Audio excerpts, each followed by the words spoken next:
Dear diary, I haven't done a diary entry for a while because for a while nothing was really happening. It was just sort of plodding on as usual with a few things, but recently it seems that everything's happened at once. My PSA has gone up a bit, not much, but it's gone up a little bit. So that either means that it's no longer asleep, or it's just had a yawn. I'll find out in 3 months' time whether it's woken up for good or whatever. Really, it is a bit.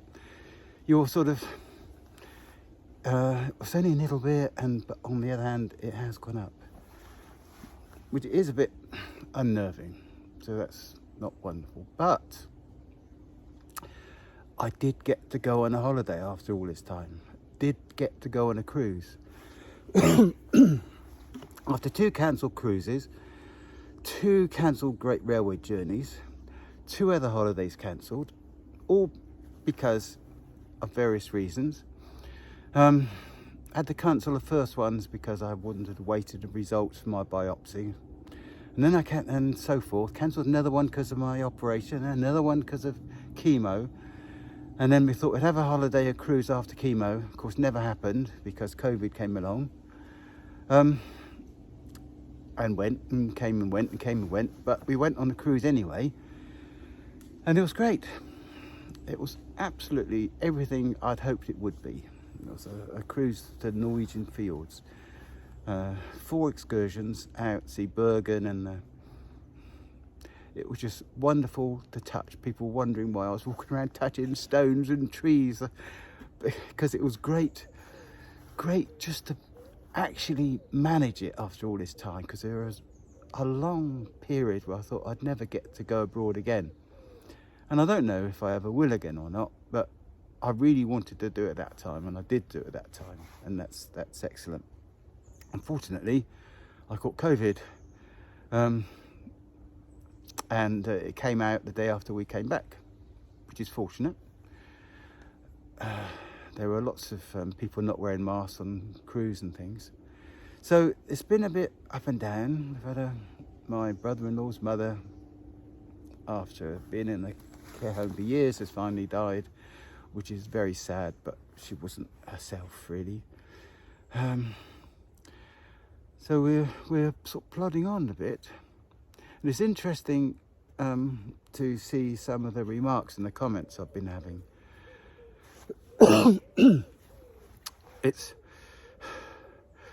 I apologise for the delay in replying to some of you, but yes, there is a thread of people saying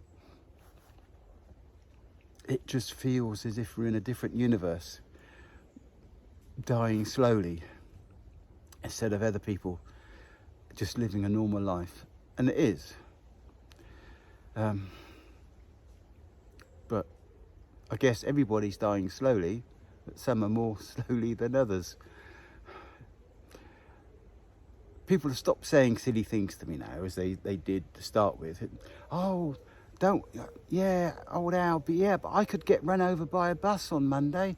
So who knows what's going to happen? Who knows how long I'm going to live and so forth? And I thought, yeah, so hang on a minute. So you're saying that me definitely dying of prostate cancer equates to you possibly being run over by a bus on Monday? And I looked it up, and I think only about 3 people actually were run over by a bus in the past few years. Some people die because they get off a bus and walk into traffic, but run over by a bus, it's just. But on the other hand, I've known a very lively young girl down in Portsmouth who was a hairdresser, wind walking, and really had a good life out with her girls, went on a cruise, came back, died 2 weeks later of cancer. And I don't know the story there. I don't know how long she'd had it, whether she'd ignored it or whatever. Probably ignored it. May have been. But anyway, the fact is, it all happened very quickly. So you never know. So dying slowly has its advantages and disadvantages, obviously. But it is a different life, because you see things all that time differently. And there are occasions where just occasionally. You know, don't impress, but you think, oh, for goodness, just hurry up and get it on with, get it over with. And other times you're really grateful. So it is an up and down thing. Everybody in this position is going through it, I'm sure. But we're not the only ones that are dying slowly, of course. Our partners are. My wife certainly is. She got really worried when I had COVID. Got the ambulance out because I had difficulty breathing. Pressed for a viral infusion, so I went in the hospital the next day and had a viral infusion to help. Who knows whether it helps or not, but I'm sure it's bound to have helped. But she's living it as well. And don't forget partners, because they're going through it. They can't do it. And I know my wife's been approached by a neighbour, as I've mentioned before, said, how do you cope? How are you managing with it? And which actually makes it a bit more complicated, because they're saying, they're bringing it up to the forefront of her mind again, which is probably hidden it a bit and buried it a bit. But they're sort of, how do you cope? And it makes you think, well, maybe she thinks, well, maybe I'm not coping. I don't know how to cope. So it puts her under pressure. And when I hear about it, it puts me under pressure a bit.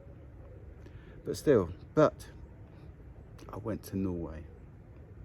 I touched the stones, touched the trees, walked into the shops, just looked around. People must be wondering what I was doing, taking pictures of the shelves in the shops. But it's fantastic, it's great. So now we'll see what happens in the next few months. There's Rupert waiting patiently. Bye.